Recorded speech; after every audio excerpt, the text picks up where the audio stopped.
नमस्कार दोस्तों, मैं आर्यन शर्मा और आप लोग देख रहे हैं आर्यन ऑनलाइन क्लासेस। तो फ्रेंड्स, आज की इस वीडियो में हम लोग बात करने वाले हैं कक्षा 10वीं के सामाजिक विज्ञान के महत्वपूर्ण ऑब्जेक्टिव प्रश्नों के बारे में, जो कि हर बार बोर्ड परीक्षा में पूछे जाते हैं। मतलब ये सारे प्रश्न जो है बहुत ही ज़्यादा महत्वपूर्ण है, आपके बोर्ड परीक्षा में आ सकते हैं। इसलिए वीडियो को बिल्कुल भी स्किप ना करें, शुरू से लेके अंत तक देखिए। जितना प्रश्न है सारा का सारा प्रश्न बहुत ही ज़्यादा इम्पोर्टेंट है, इसलिए वीडियो को संपूर्ण देखना है। और साथ ही मैं आपको बता दूं, अभी ही आप लोग को याद हो जाएगा, याद होने में कहीं कोई प्रॉब्लम नहीं होगा। तो आइए हम लोग देख लेते हैं। देखिए, सबसे पहला नंबर प्रश्न, जो कि बहुत ही ज़्यादा लॉलीपॉप प्रश्न बोला जाए इसको, और ये प्रश्न पूछे ही जाते हैं। कह रहा है कि यूरोप का मरीज किसे कहते हैं। तो ऑप्शन ए दे रखा है तुर्की, ऑप्शन बी है इटली, और ऑप्शन सी है इंग्लैंड, और ऑप्शन डी है फ्रांस। तो यूरोप का मरीज किसे कहते हैं, तो इसका राइट आंसर ए हो जाएगा, तुर्की को। अगला प्रश्न आइए देखते हैं हम लोग, दूसरा नंबर। और दूसरा नंबर है कि यंग इटली की स्थापना किसने किया था। यंग इटली की स्थापना किसने किया था। ऑप्शन ए है मैजनी, ऑप्शन बी है काबूर, और ऑप्शन डी है गैरीबाल्डी, और ऑप्शन डी है बिस्मार्क। तो इसका दूसरे नंबर का राइट आंसर हो जाएगा काबूर। इसका दूसरे नंबर का राइट आंसर हो जाएगा काबूर ने। ठीक है, इसका राइट आंसर बी। अगला प्रश्न हमारे पास है तीसरा नंबर, और तीसरा नंबर कह रहा है अंतर्राष्ट्रीय महिला दिवस कब मनाया जाता है। अंतर्राष्ट्रीय महिला दिवस कब मनाया जाता है, इसका राइट आंसर हो जाएगा ऑप्शन बी, 8 मार्च को। अगला प्रश्न हमारे पास है चौथे नंबर, और चौथे नंबर में है अप्रैल थीसिस किसने लिखी है। तो अप्रैल थीसिस किसने लिखी है, तो चौथे नंबर का राइट आंसर आप लोग का हो जाएगा सी, लेनिन ने। अगला प्रश्न हमारे पास है पाँचवें नंबर, और पाँचवें नंबर में कह रहा है कि सोवियत संघ का विघटन किस वर्ष हुआ था। जो सोवियत संघ था उसका विघटन किस वर्ष हुआ था। तो पाँचवें नंबर का राइट आंसर हो जाएगा डी, इसका राइट आंसर हो जाएगा 1991 में। अगला प्रश्न हमारे पास है छठे नंबर, और छठे नंबर प्रश्न को देखा जाए अंकोर वाट में किस हिंदू देवता का मंदिर है। अंकोर वाट में किस हिंदू देवता का मंदिर है। तो छठे नंबर का राइट आंसर हो जाएगा विष्णु जी का। इसका राइट आंसर क्या हो जाएगा, ए नंबर, विष्णु जी का। अगला प्रश्न हमारे पास है सातवें नंबर, और सातवें नंबर देखिए कह रहा है कि गांधी जी को महात्मा की उपाधि किसने दी थी। तो ये सारे प्रश्न तो आप लोग लगभग जानते ही होंगे, क्योंकि ये टॉप अप प्रश्न में आते हैं। ठीक है, तो गांधी जी को महात्मा की उपाधि किसने दी थी। तो सातवें नंबर का जो राइट आंसर आप लोग का हो जाएगा, ए हो जाएगा रविंद्रनाथ टैगोर। अगला प्रश्न हमारे पास है आठवें नंबर, और आठवें नंबर देखिए, आठवें नंबर है पूर्ण स्वराज दिवस कब मनाया जाता है।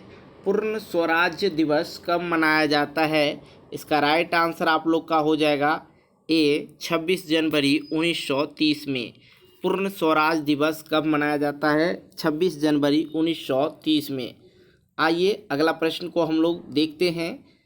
अब कुछ बच्चे सी मत मारे, क्योंकि कुछ बच्चे को लगता है कि 26 जनवरी 1949 मार देते हैं, गलत हो जाएगा। तो आप लोग मारेंगे 26 जनवरी 1930 में पूर्ण स्वराज दिवस मनाया जाता है। ठीक है, 26 जनवरी को।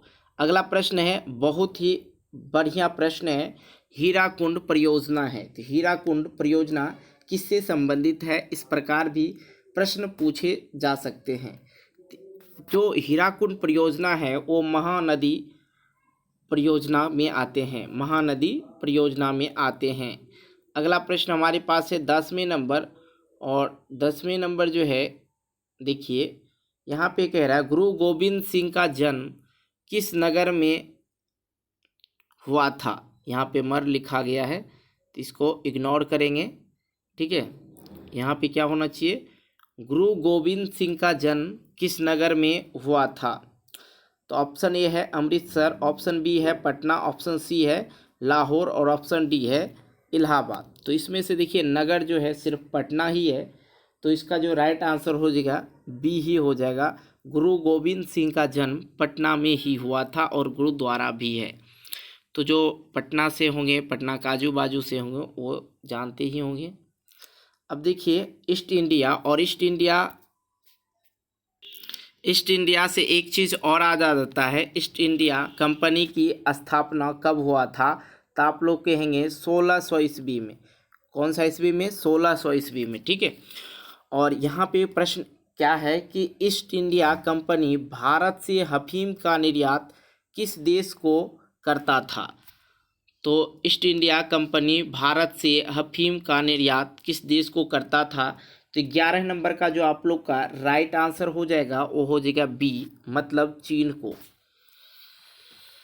अब आइए 12 नंबर कह रहा है रूसो किस देश का दार्शनिक था? रूसो किस देश का दार्शनिक था? इसका राइट आंसर हो जाएगा फ्रांस, ए। अगला प्रश्न हमारे पास है 13 नंबर, और 13 नंबर है निम्नलिखित में कौन नवीकरणीय संसाधन है? तो भाई आप नवीकरणीय संसाधन अच्छी तरह से पढ़ लें, ठीक है, क्योंकि इससे रिलेटेड एक प्रश्न आते हैं बोर्ड परीक्षा में। तो चलिए 13 नंबर का जो राइट आंसर हो जाएगा डी, इसका राइट आंसर डी हो जाएगा, लौह अयस्क। अगला प्रश्न हमारे पास है 14 नंबर, और 14 नंबर देखिए दे रखा है जामनगर तेल शोधक कारखाना किस राज्य में स्थित है? जामनगर तेल शोधक कारखाना किस राज्य में स्थित है? तो 14 नंबर का राइट आंसर हो जाएगा ए, गुजरात। अगला प्रश्न 15 नंबर, और ये प्रश्न बहुत ही ज़्यादा वीवीआई है, इसको अच्छी तरह से याद ही रखें। तारापुर परमाणु विद्युत केंद्र है, तो तारापुर विद्युत परमाणु केंद्र कहाँ है? तो इसका राइट आंसर आप लोग को बी करना है, महाराष्ट्र में। अगला प्रश्न हमारे पास है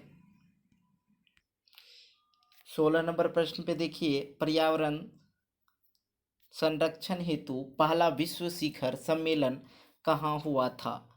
तो 16 नंबर का राइट आंसर हो जाएगा ए, स्टॉकहोम, इसका राइट आंसर ए हो जाएगा। अगला प्रश्न हमारे पास है, यदि हम सभी का ऑप्शन बोलेंगे टाइम अधिक हो जाएगा, तो इसलिए हम ऑप्शन नहीं बोलेंगे, आप लोग देख ही रहे हैं तो ऑप्शन देखते चलेंगे। तो 1992 ईस्वी में पृथ्वी सम्मेलन कहाँ हुआ था? 1992 में पृथ्वी सम्मेलन कहाँ हुआ था? तो इसका राइट आंसर हो जाएगा रियो डी जनेरिया, रियो डी जनेरिया याद रखना है। 1992 में ईस्वी में पृथ्वी सम्मेलन कहाँ हुआ था? रियो डी जनेरिया में। अगला प्रश्न हमारे पास है भारत में कोयला का सर्वप्रथम उत्पादक राज्य कौन है? भारत में कोयला का सर्वप्रथम उत्पादक राज्य कौन सा है? तो 18 नंबर का राइट आंसर हो जाएगा बी, बोले तो झारखंड। अगला प्रश्न हमारे पास है 19 नंबर, भारत में सर्वप्रथम चावल उत्पादक राज्य, मतलब सबसे पहले चावल किसने उगाया था? ठीक है, इसका राइट आंसर हो जाएगा पश्चिम बंगाल में। अगला प्रश्न हमारे पास है 20 नंबर, भारत में रेडियो का पहला प्रसारण किस वर्ष हुआ था? भारत में जो है रेडियो का प्रसारण, तो अभी आप लोग फ़ोन, टेलीविज़न वगैरह वगैरह आप लोग देखते हैं, लेकिन बुज़ुर्ग आदमी को अभी भी कुछ वैसे बुज़ुर्ग हैं जो देखते हैं क्या कहते हो, रेडियो सुनते रहते हैं। रेडियो का मज़ा ही कुछ और था, ध्यान से सुनना पड़ता था। ठीक है, चलिए 20वें नंबर का प्रश्न करते हैं। इसका राइट आंसर हो जाएगा 1923 ईस्वी में आए थे। 23 दूने का 46, मतलब 25 साल पहले, आज़ादी से 25 साल पहले रेडियो आ गया था। ठीक है, अब देखिए हम लोग देखते हैं यहाँ पे 21 नंबर, भारत में हरित क्रांति कब हुई है? भारत में हरित क्रांति कब हुई है? तो इसका जो राइट आंसर आप लोग को हो जाएगा बी, 1966 में।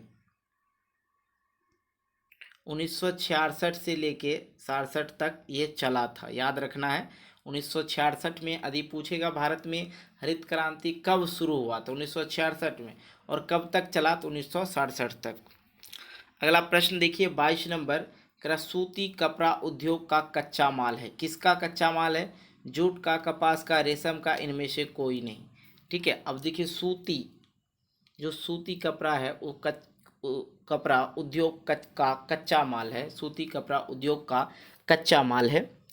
तो 22 नंबर का जो आप लोग आंसर देखेंगे वो हो जाएगा बी, मतलब कपास से सूती का निर्माण होता है। अगला प्रश्न हमारे पास है 23 नंबर, रेशम वस्त्र उत्पादन का मुख्य केंद्र कहाँ है? तो रेशम जो उत्पादित होता है वो रेशम कीट के द्वारा होता है। आप लोग 7 या 6 में अच्छी तरह से इसके बारे में कहानी दर्शाया गया होगा, वो देखे ही होंगे। तो 23 नंबर का राइट आंसर हो जाएगा डी, भागलपुर।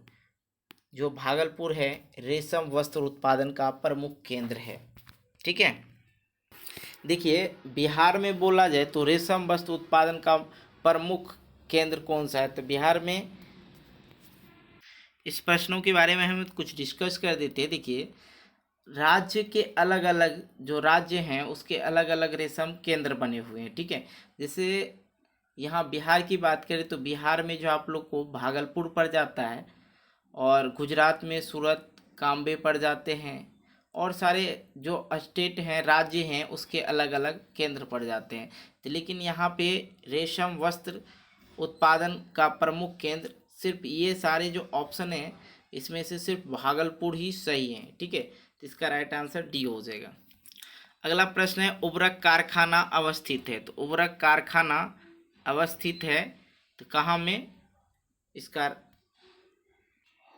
बर्रानी में। ठीक है, इसका राइट आंसर ये हो जाएगा बर्रानी में ए, उर्वरक कारखाना अवस्थित है। अब आइए 25वें नंबर प्रश्न, रंग भेद की नीति का विरुद्ध आवाज किसने उठाई थी? रंग भेद की नीति के विरुद्ध आवाज किसने उठाई थी? 25वें नंबर में जो दे रखा है, तो ये थे फ्रांस के रहने वाले थे, फ्रांस के, और इनका नाम था मार्टिन लूथर किंग।